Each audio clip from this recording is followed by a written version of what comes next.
The house smelled like cardboard and dust. The kind of stale air that settles into your lungs when you've spent too many years in one place, but there's nothing left to hold on to. The walls were empty, the rooms hollow, as if the house itself was breathing its last sigh. Amber moved through the space, her fingers grazing the worn wood of the floor as she maneuvered around boxes stacked like forgotten memories. Her parents had packed most of their lives into those cardboard walls, but there was one thing left, the last room. Her room. The one she had lived in since she was 10. Her old bed was still there, a faded twin frame that creaked every time she shifted. She sat on it, looking around at the remnants of a life she would never live again. Her phone buzzed in her pocket, another text from her mom. "Almost done?" it read, but she didn't respond. She wasn't ready to leave. She wasn't sure she would ever be ready. The day they told her they were moving, the weight of it had hit her like a blow to the chest. It wasn't just the house. It wasn't just the city, the friends, the school. It was the idea of change. The idea that nothing would ever be the same again. That the Amber they knew here wouldn't exist in the place they were going. They'd left the old neighborhood behind for good, and in her mind, she hadn't had a choice. Her parents had already made up their minds. The thought gnawed at her, the bitterness in her throat, the tightness in her chest. She wanted to scream at them, wanted to throw something, anything, just to feel something. But she didn't. She just sat there, looking at the walls of a room she would never return to. Then, something caught her eye. A small slip of paper, wedged beneath the bed frame. It was strange. It didn't belong there. She crouched down and pulled it out. The paper was yellowed at the edges, worn but not too fragile. There were words on it, handwritten, messy, almost like a cry. The ink had bled in some places, but the message was still clear. "Amber, I'm sorry. I should have told you sooner. You won't understand this now, but I hope one day you will." She stared at the paper, confused. Her name was there. It felt like a slap in the face, like the world had reached in and punched her heart with this cryptic, unexpected thing. What was this? Who had written it? Her mind scrambled, trying to make sense of it, but there was nothing to connect it to. There was no one she knew who would leave her a letter under the bed. Not that she could remember, anyway. Not from her parents, not from any of her friends. No one would have left a message like this behind. Her fingers trembled as she unfolded the letter. The handwriting was strange, familiar in a way that was unsettling. She read it again, her heart sinking with each word. And then she felt it. The sudden, suffocating weight of reality. She was no longer alone in the room. The air had shifted. A coldness settled around her, seeping into her skin, and she felt it, a presence. Something was watching her. She looked up quickly, her eyes scanning the dim light of the room. Nothing. But the feeling stayed, prickling at the back of her neck. She swallowed hard, trying to shake the unease that crept into her chest. The letter fell from her hands and fluttered to the floor, the words still spinning in her head. "You won't understand this now." Her mind raced, trying to fit the pieces together. Who had left this? Why? She stood up, pacing the room, unsure of what to do next. She could hear the sound of her mom downstairs, calling her name. "Amber, honey, we're almost done." But Amber didn't answer. She couldn't.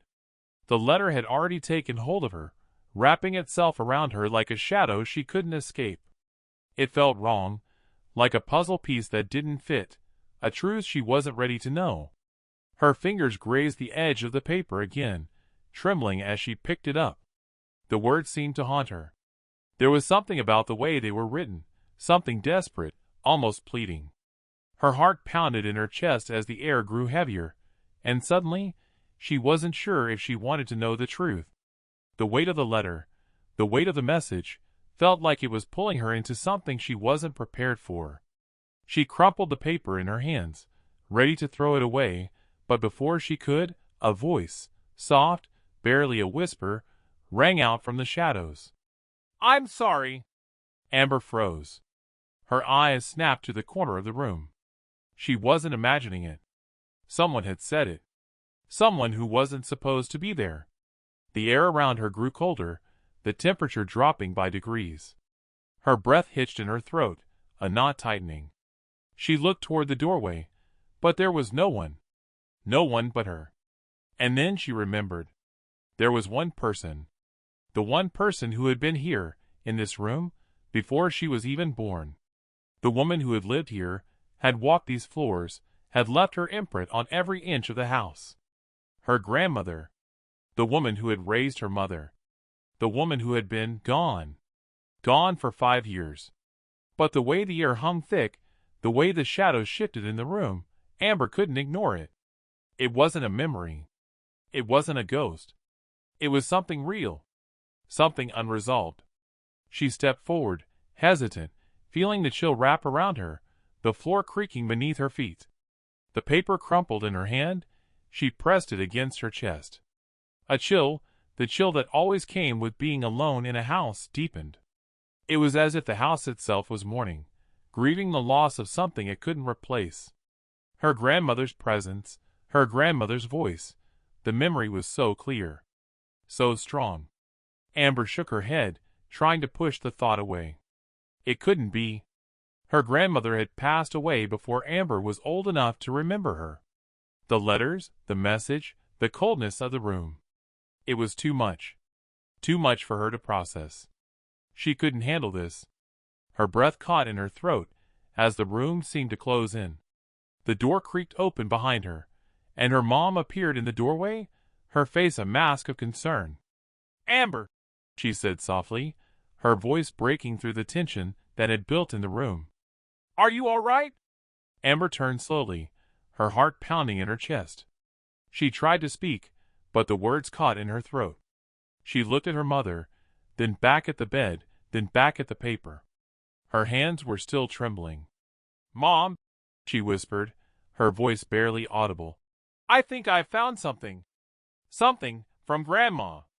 Her mother's face twisted in surprise, then something else. A flicker of fear. She stepped toward Amber, her eyes scanning the room. "What are you talking about?" she asked, her voice tight. "I found a letter," Amber said, almost too quietly to hear. "Under the bed. It has my name on it. It's from Grandma."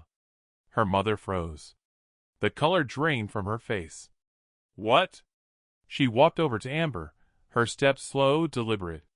She reached for the letter, her fingers trembling as she unfolded it, her eyes scanning the words. When she was done, she looked at Amber, her eyes wide with something Amber couldn't place. "I never." Her voice broke, and she couldn't finish the sentence. Silence filled the room, thick and suffocating. Amber didn't know what to say. She didn't know what to feel. "I don't understand," Amber whispered, her voice breaking. "I don't understand why she left this." Her mother was silent for a long time. Then she finally spoke, her voice low, almost a whisper. "There are things about Grandma I never told you. Things I didn't want you to know." The words hung in the air, heavy with meaning, and Amber felt herself sinking deeper into a place she wasn't sure she could crawl out of. The room felt smaller, tighter, the weight of the past pressing down on her. "What do you mean?" Amber asked, her voice barely above a whisper. Her mother looked at her, her eyes wet with unspoken pain, and in that moment, Amber realized that whatever was buried here, whatever secrets lay hidden in this house, they weren't just hers to find. They were her mother's too. She just didn't know if either of them were ready to uncover them. The truth, whatever it was coming, and Amber could feel it like the thrum of a heartbeat in the dark. And there was nothing she could do to stop it. Amber could feel the weight of the room pressing in on her, but something inside her stirred, a flicker of something she hadn't allowed herself to feel in a long time, determination. She wasn't going to let it go. She couldn't.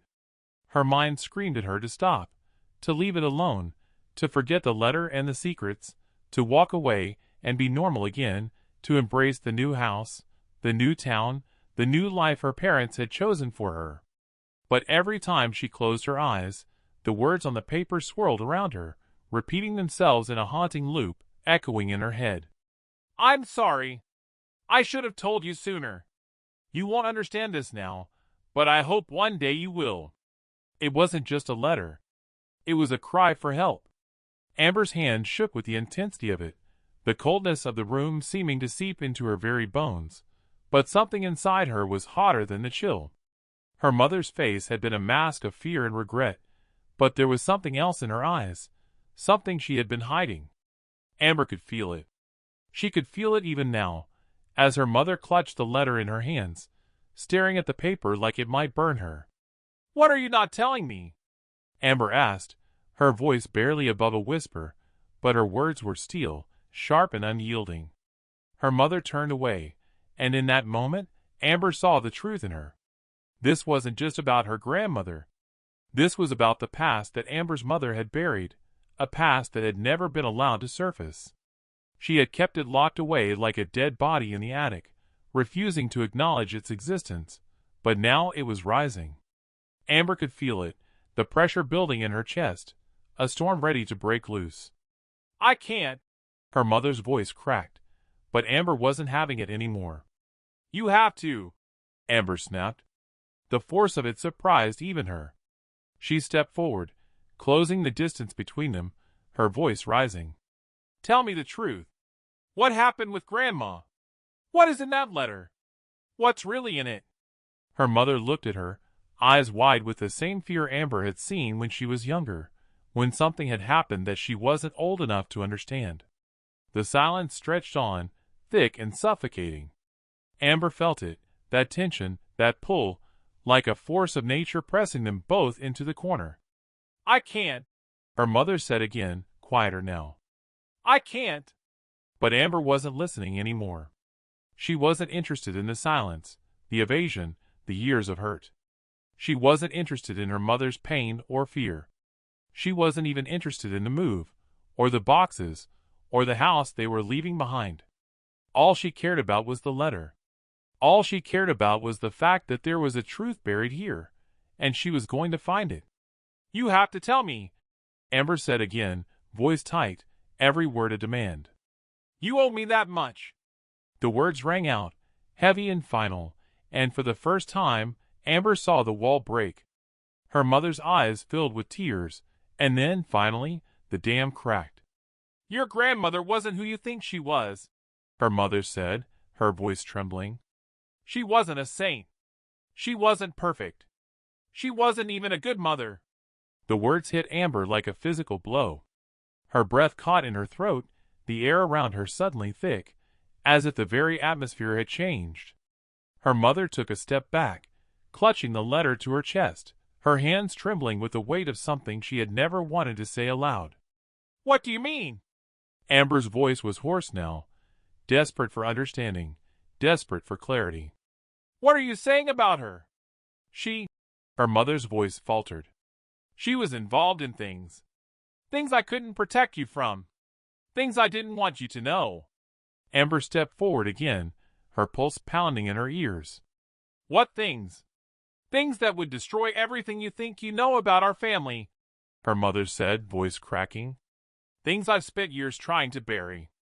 Amber could see the panic in her mother's eyes, the way her fingers clenched around the paper, like it was a lifeline she couldn't let go of. "What do you mean? What happened?" Her mother's face crumpled, her mouth opening and closing as if the words were too much to say. "She wasn't the woman you remember," her mother whispered. "She wasn't good. She wasn't." But Amber wasn't waiting anymore. She couldn't stand it. The need to understand was too great. She grabbed the letter from her mother's hands, her fingers shaking, the edges of the paper cold beneath her fingertips. "What was she involved in?" she demanded, her voice low and harsh. Her mother tried to stop her, to pull the paper away, but Amber was stronger now, her hand steady, determined. Her mother's face was pale, her lips trembling, and for the first time in years Amber saw her mother as someone vulnerable, someone broken. But Amber didn't care anymore. She needed to know. She needed to break through.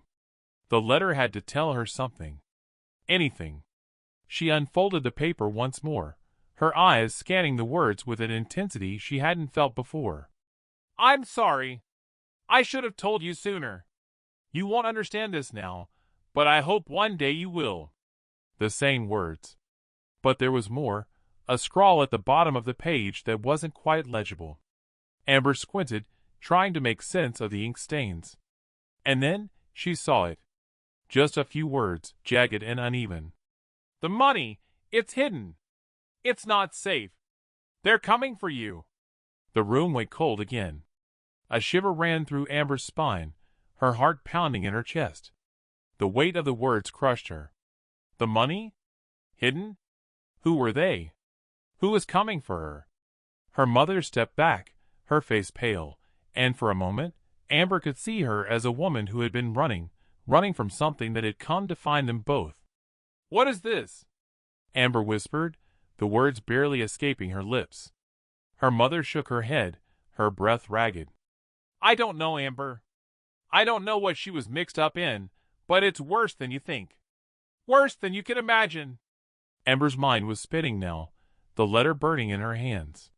The truth was close, so close she could taste it, but it wasn't enough. It wasn't enough to know about her grandmother's mistakes. It wasn't enough to understand why her mother was afraid. There was more. There had to be more. "Who are they?"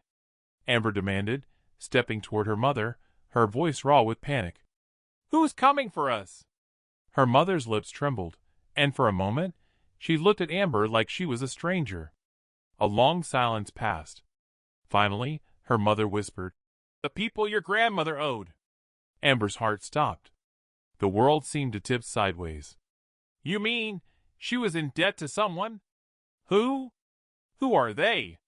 Her mother closed her eyes, the tears slipping down her face.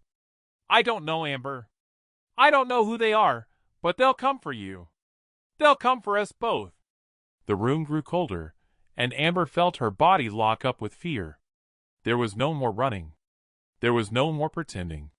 Whatever was coming was already here. She felt it closing in. The walls of the house. The truth of her family. The danger. It was all too much. But there was only one thing she knew. She wasn't going to let it destroy her. She wasn't going to let them take her life, take her future. Not without a fight. The storm was coming, but Amber was ready. The walls had been built high, but she was going to tear them down. She was going to break through. She was going to find the answers, even if it killed her. Amber stood in the empty house, the last of the boxes piled against the walls, the dim light from the late afternoon filtering through the dust-streaked windows. She hadn't said much since the night her mother had finally spoken the truth, the long hours of silence between them, the weight of everything that had been said and unsaid, hanging over them like a shadow that refused to lift. The truth about her grandmother's debts, the dangerous people who had come looking for them, the years of lies and silence that had kept them in this fragile bubble of normalcy. It was all a suffocating weight, but it was also something Amber could no longer avoid. Her mother had left that morning. She didn't know where she was going, and at this point, it didn't matter. Amber didn't expect her to return soon or ever. The finality of it all sat in the space between them, like an open wound that hadn't healed. Amber had learned the details about the people who had come for them, the shadowy figures her grandmother had crossed, who would do whatever it took to settle old scores. She had learned about the money, the hidden accounts, the deals that had stained her family's name. But more than anything, she had learned that there was no escaping the past. No matter how far you ran, no matter how many boxes you packed or houses you left behind, it would follow you, and you would always be tangled in its threads. Her mother had tried to protect her, to shield her from the truth, but in the end, Amber had uncovered it all. The irony of it all made her laugh bitterly. How much had she wished for answers, for clarity, only to find herself on the other side of them, standing at a crossroads of her own. She had confronted the people who were after them, though she hadn't found answers, only threats and cold, empty promises of ruin. The money, the power her grandmother had hoarded, had been gone for years. All that remained were the consequences, the aftershocks of a life lived in fear, of secrets buried too deep. She had done what she could to push back, to hold her ground. But in the end, it didn't matter. They had left their mark, and she was left with the pieces. It wasn't the resolution she had hoped for. There would be no justice, no final reckoning, no clean break from the past. But that didn't mean she was defeated. It didn't mean she was broken. Amber stood by the window now, looking out over the new town, the one her parents had dragged her to in an attempt to start fresh. The air was thick with uncertainty, and she wondered, just for a moment, if anyone could really start over. She turned away from the window, looking around at the empty room. It felt different now, less like a place of loss, more like a quiet reminder of everything that had led her here. She wasn't who she had been when she first found the letter. She wasn't that scared girl, trembling with questions she didn't understand. She wasn't the daughter who had been protected from the harsh truths of life. She wasn't even the girl who had dreamed of a different, easier future. She was something else now, something sharper, something harder. The doorbell rang, cutting through the silence. Amber didn't move. She knew who it was. Her mother had returned. She had expected this moment, expected her mother to come back and try to explain, to make it right somehow. But Amber had no need for explanations anymore. No need for apologies. She wasn't that girl anymore. She didn't need anyone to save her. She was standing on her own, her hands steady, her breath even. The past had shaped her, but it didn't define her. The pain, the loss, the betrayal, it was all there, inside her, but it was hers now. No one could take it from her. She looked at the door one last time, the faint shadow of her mother on the other side, and then she turned away. There was no need for more words. There was nothing more to say. The door would stay closed, and she would move forward. Slowly, quietly, Amber walked toward the back of the house, where the last box remained. She had a life to rebuild, a new path to carve out of the ruins. It wouldn't be easy. It wouldn't be clean. But it would be hers. She opened the door to the backyard, the air cool against her face, and the sun setting low on the horizon. The world was vast, full of unknowns. But for the first time, Amber didn't feel small. She didn't feel trapped. She felt the weight of the past, yes, but it didn't crush her. She could breathe. She could move. And in the quiet of the evening, she knew that the victory wasn't in finding the answers or fixing everything. It was in knowing that she was strong enough to keep going. The sky bled with reds and oranges as the day ended. Amber stood still, her face turned toward the fading light, and she let herself feel the quiet ache of everything that had led her here. It wasn't perfect. It was never going to be perfect. But it was life. And for now, that was enough. The wind rustled the leaves, and the door behind her stayed closed. She took a step forward. Then another. And another. And the house, with all its secrets, faded into the distance.